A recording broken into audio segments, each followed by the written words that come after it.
Well, good morning. It is so great to be with you again this week for our words of encouragement. My name's Robby Lybrand. I am one of the lay leaders at St. Mark, the lay leader of the River Street campus, and I'm excited to be here with you this week. Right now, I am in Copper Hill, Tennessee, with our high school seniors as they are on their senior retreat.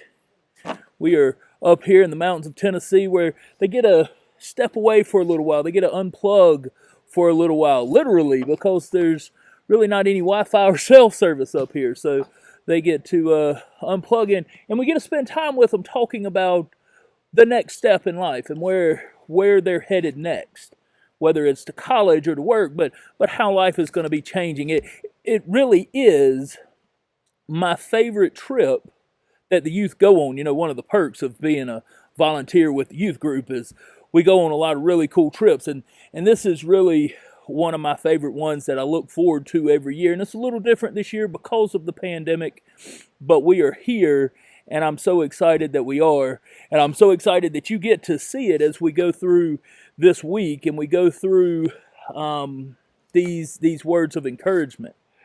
This week I want to look at the book of James, and I picked James because I feel like I relate to James so well.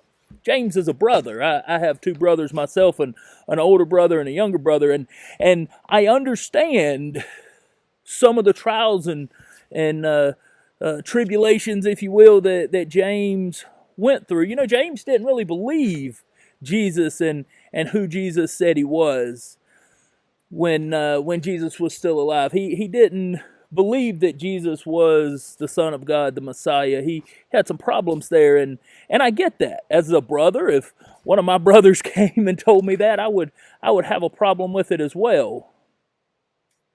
But in his book, you know, James, after the crucifixion and the resurrection, James became really one of the biggest leaders in what is now known as the Christian church, and really helped to spread Jesus' words.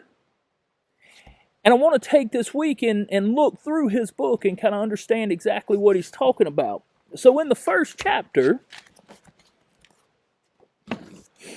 start at verse 2 of chapter 1, it says, "Consider it pure joy, my brothers, whenever you face trials of many kinds, because you know the testing of your faith develops perseverance. Perseverance must finish its work so that you may be mature and complete, not lacking anything. If any of you lack wisdom, you should ask God, who gives generously to all without finding fault, and it will be given to him." That was verses 2 through 6. We should find pure joy in the troubles that we face, in the trials that we face. We've faced quite a few over the past 12 months. In fact, on the ride up here to Copper Hill, Tennessee, we talked about the difference that a year has made from hearing of the coronavirus to the pandemic that we've endured since we were here last. And truly, the trials that we have gone through as a country and as a world over this past year, we need to take joy in those, because it's through those trials that we become stronger. We don't take joy in people getting sick. We don't take joy in people losing their life, for sure.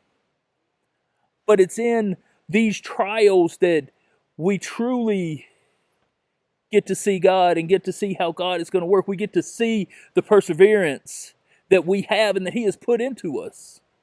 And that's important. It might not be fully understandable now. We might not get it right now, but we will. It will come in clear to us one day.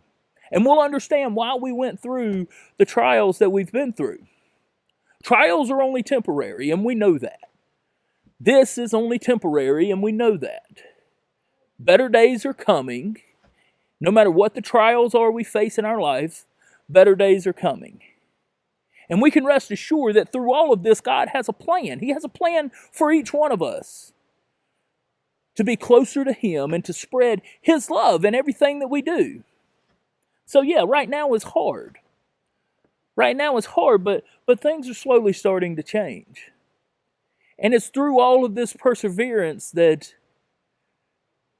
we realize that there's more to this than just the troubles that we face. That there's lessons to be learned. That God is showing us ways. He's showing us ways even in the middle of a pandemic. So be sure and understand that whenever we face trials, just like he said, whenever we face trials, it's a way of developing our faith. And that's truly what he's doing with us. He's helping us to develop our faith. So remember that this week, remember that in the weeks to come, that these trials are here, but they're here to develop our faith. It's an exciting time. Hey, I hope that you have a great week. I look forward to the time that we're going to get to spend together for the rest of the week as we look at James. And I'll see you again tomorrow morning.